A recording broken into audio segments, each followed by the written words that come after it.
അൽ-ഉദൈദ് വ്യോമതാവളത്തിന് നേരെ ഇറാൻ നടത്തിയ ആക്രമണത്തെ പ്രതിരോധിച്ച് ഖത്തർ.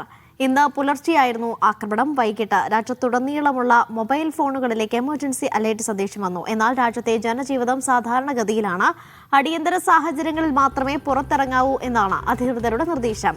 വ്യോമപാത തുറക്കാത്തതിനാൽ ഖത്തർ എയർവേസിന്റെ പതിവ് സർവീസുകൾ ഇന്നും മുടങ്ങി.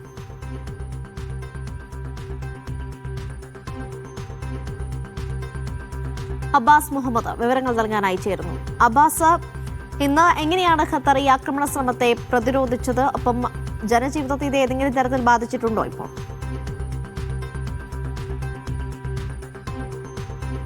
അനീഷ, ഇന്ന് പുലർച്ചെയാണ് ഖത്തർ പ്രതിരോധ മന്ത്രാലയം ഇതുമായി ബന്ധപ്പെട്ടൊരു വാർത്താക്കുറിപ്പ് പുറത്തിറക്കിയത്.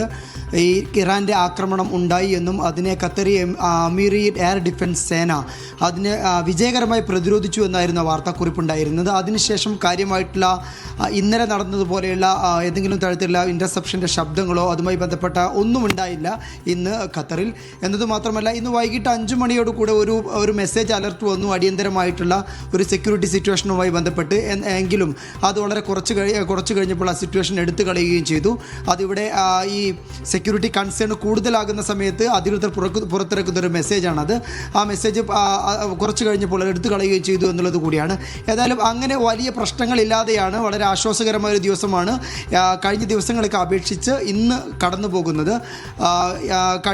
ഇതുവരെ നടന്ന ആക്രമണത്തിൽ ഏകദേശം 115 ബാലിസ്റ്റിക് മിസൈലുകളാണ് ഇറാനിൽ നിന്ന് ഈ രാജ്യത്തെ ആക്രമിക്കാനായി എത്തിയത്. അതിൽ 111 ബാലിസ്റ്റിക് മിസൈലുകളും രാജ്യത്തെ വ്യോമ പ്രതിരോധ സംവിധാനം ഉപയോഗിച്ച് തകർക്കുകയുണ്ടായി. അതുപോലെ തന്നെ 40-ലേറെ ഡ്രോണുകൾ വന്നു. ഈ ഡ്രോണുകളിൽ വെറും 3 മാത്രമാണ് താഴെ പതിച്ചത്. ഇതേപോലെ 3 ക്രൂസ് മിസൈലുകൾ വന്നു. ഈ 3 ക്രൂസ് മിസൈലുകളെയും ഖത്തറി വ്യോമ പ്രതിരോധ സംവിധാനം തകർത്തു കളഞ്ഞു. ഇതുപോലെ 2 സുക്കോയ് ജെറ്റ് വിമാനങ്ങളെ, ഇറാനിൽ നിന്നെത്തിയ രണ്ട് വിമാനങ്ങളെ കൂടി ഖത്തറി സേന ആകാശത്ത് വെച്ച് തന്നെ തകർക്കുകയുണ്ടായി. ഇതാണ് പൊതുവിലുള്ള ഒരു ഇതുവരെ നടന്ന ഈ അറ്റാക്കിൻ്റെ ഒരു ചിത്രം എന്ന് പറയുന്നത്. അഹമ്മദ് അന്താരാഷ്ട്ര വിമാനത്താവളത്തിന് നേരെ വരെ ആക്രമണത്തിന് ശ്രമം ഉണ്ടായിട്ടുണ്ട്. അതുമായി ബന്ധപ്പെട്ട് ഇറാൻ ഇക്കാര്യം നിഷേധിക്കുന്നുണ്ട് എങ്കിൽ പോലും ഇറാൻ പറയുന്നത് പ്രകാരം ഇവിടെയുള്ള അമേരിക്കൻ താല്പര്യങ്ങളെയാണ് തങ്ങൾ ആക്രമിക്കുന്നത് എന്നാണ്. എന്നാൽ നമുക്ക് നേരത്തെയൊക്കെ അറിയാവുന്നതുപോലെ തന്നെ ഇവിടെയുള്ള റാസ് ലഫാനിലെയും അതുപോലെ തന്നെ മിസൈദ് പോലെയുള്ള വ്യവസായ നഗരങ്ങളിലെ ഊർജ്ജ പ്ലാന്റുകൾക്ക് നേരെയൊക്കെ ആക്രമണം ഉണ്ടായിട്ടുണ്ട്. അതുമൂലം ഖത്തർ എനർജി അവരുടെ LNG ഉൽപ്പാദനം നിർത്തിവെച്ച സാഹചര്യം കൂടിയുണ്ട്. ഇതോടുകൂടി ചേർത്ത് വായിക്കേണ്ടത്, ഇന്ന് ഇപ്പോൾ ഖത്തർ ഊർജ്ജമന്ത്രി സാദ് അൽ കൈബി ഫൈനാൻഷ്യൽ ടൈംസിന് കൊടുത്ത ഒരു അഭിമുഖത്തിൽ പറയുന്നത് ഇതിൻ്റെ ഒരു ആഘാതം മറികടക്കാൻ ആഴ്ചകൾ മുതൽ മാസങ്ങൾ വരെ എടുക്കുമെന്നാണ്. നമുക്കറിയാവുന്നതുപോലെ തന്നെ ഖത്തർ എനർജി ഊർജ്ജോൽപാദനം നിർത്തിയ അന്നു മുതൽ തന്നെ യൂറോപ്പിൽ ഗ്യാസിൻ്റെ വില, LNGയുടെ വില 54% വർദ്ധിച്ചിരുന്നു. 50% വർദ്ധിച്ച് ഗ്യാസ് വില ലോകത്തിൻ്റെ വിവിധ ഭാഗങ്ങളിൽ അതിൻ്റെ പ്രത്യാഘാതം ഉണ്ടാക്കുകയും ചെയ്യുന്നുള്ള പ്രധാനപ്പെട്ട കാര്യമാണ്. കാരണം ഇന്ത്യ അടക്കമുള്ള രാജ്യങ്ങളാണ് ഖത്തർ എനർജിയിൽ നിന്ന് ദീർഘകാല കരാർ അടിസ്ഥാനത്തിൽ ഇതിൽ നിന്നുള്ള LNG വാങ്ങുന്നത്. നിലവിൽ അവർ ഇതുമായി ബന്ധപ്പെട്ട നോട്ടീസ് പുറപ്പെടുവിച്ചിട്ടുണ്ട്. അഥവാ ഏതെങ്കിലും തരത്തിലുള്ള നിയമപരമായ ബാധ്യതകളിൽ നിന്ന് അവർക്ക് സംരക്ഷണം നൽകുന്ന ഫോഴ്സ് മജൂർ നോട്ടീസാണ് നിലവിൽ ഖത്തർ എനർജി പുറപ്പെടുവിച്ചിട്ടുള്ളത്. അതുപ്രകാരം നിലവിൽ ഈ LNGയുടെയും അതുപോലെ അനുബന്ധ പ്രോഡക്റ്റുകളുടെയും ഒക്കെ കയറ്റുമതിയും പ്രൊഡക്ഷനും ഒക്കെ താൽക്കാലികമായി ഹാൾട്ട് ചെയ്ത സ്ഥിതിയാണ്. അതിനി തുടങ്ങിയാൽ തന്നെ, പുനരാരംഭിച്ചാൽ തന്നെ മാസങ്ങളെടുക്കും അതിൻ്റെ ഒരു ആഘാതം മറികടക്കാനെന്നാണ് ഇന്ന് സാദ് അൽ കൈബി അദ്ദേഹത്തിൻ്റെ അഭിമുഖത്തിൽ പറയുന്നത്. ഇതാണ് ഒരു എനർജി മേഖലയുമായി ബന്ധപ്പെട്ട ഒരു സിറ്റുവേഷൻ എന്ന് പറയുന്നത്. മറ്റൊന്ന് വ്യോമ മേഖലയുമായി ബന്ധപ്പെട്ടാണ്. ഇന്നും ഖത്തറി വ്യോമഗതാഗതം, ഖത്തറി എയർസ്പേസ് അടഞ്ഞു കിടക്കുകയാണ്. ഏതെങ്കിലും തരത്തിലുള്ള വിമാന സർവീസ് ഇന്നും പുനരാരംഭിച്ചിട്ടില്ല. നാളെ രാവിലെ 9 മണിയോട് കൂടി ഇക്കാര്യത്തിൽ അപ്ഡേറ്റ് തരാം എന്നാണ് ഇവിടുത്തെ വിമാന കമ്പനിയായിട്ടുള്ള ഖത്തർ എയർവേസ് അറിയിച്ചിട്ടുള്ളത്.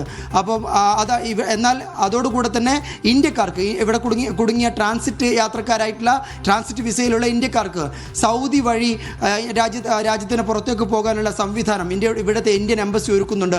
അതോടൊപ്പം തന്നെ ഇവിടുത്തെ പ്രൈവറ്റ് സർവീസുകൾ അവർ ബസ്സുകളിൽ സൗദിയിലേക്ക് കൊണ്ടുപോയി യാത്രികരെ കൊണ്ടുപോയി സൗദിയിൽ നിന്നും അതുപോലെ ഒമാനിൽ നിന്നും തിരികെ നാട്ടിലേക്കൊക്കെ എത്തിക്കുന്ന സംവിധാനങ്ങൾ ഇവിടെയുണ്ട് നിലവിൽ. അതാണ് ഇവിടുത്തെ ഒരു വ്യോമഗതാഗതത്തിൻ്റെ സംവിധാനം എന്ന് പറഞ്ഞാൽ. വ്യോമഗതാഗതം ഇതുവരെ പുനരാരംഭിച്ചിട്ടില്ല.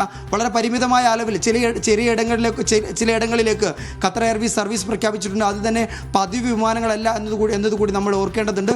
വളരെ പ്രധാനപ്പെട്ട അപ്ഡേറ്റ്, യാത്രക്കാർ ഏതെങ്കിലും വിമാനത്താവളത്തിലേക്ക് പോകേണ്ടതില്ല എന്നും വിമാന കമ്പനിയുമായി നിരന്തരം സമ്പർക്കത്തിലേർപ്പെടണം, അവരുമായി ബന്ധപ്പെടണം അങ്ങോട്ട് യാത്ര പുറപ്പെടുന്നതിന് മുമ്പ് എന്നും അവർ അറിയിക്കുന്നുണ്ട്. ഏതായാലും ഇതാണ് ഇതിലെ സിറ്റുവേഷൻ. അതോടുകൂടെ തന്നെ വളരെ പ്രധാനപ്പെട്ടത് ഈ മിസൈലിൻ്റെ ഇൻ്റർസെപ്ഷൻ കേൾക്കുന്ന സമയത്ത് ആ ഭാഗത്തേക്ക് അവിടുന്ന് മിസൈലിൻ്റെ ഭാഗങ്ങൾ വീഴുന്നിടത്തേക്ക് ഒരു ഘട്ടത്തിൽ പോലും ആളുകൾ പോകരുത്, അതിൻ്റെ ചിത്രങ്ങൾ പകർത്തരുത്, അത് സർക്കുലേറ്റ് ചെയ്യരുത് എന്നുകൂടി ആഭ്യന്തര മന്ത്രാലയം ഇവിടെ നിർദ്ദേശങ്ങൾ പുറപ്പെടുവിച്ചിട്ടുണ്ട്. ഇതുമായി ബന്ധപ്പെട്ട് അഭ്യൂഹങ്ങൾ പ്രചരിപ്പിച്ച, അതുപോലെ തെറ്റിദ്ധാരണകൾ പ്രചരിപ്പിച്ച, ഇത്തരം ക്ലിപ്പുകൾ പ്രചരിപ്പിച്ച 194 ആളുകളെ ഇന്നലെ ആഭ്യന്തര മന്ത്രാലയം അറസ്റ്റ് ചെയ്തിരുന്നു. അതുകൂടി ഇതോട് ചേർത്ത് വായിക്കേണ്ടതാണ് അനീഷ.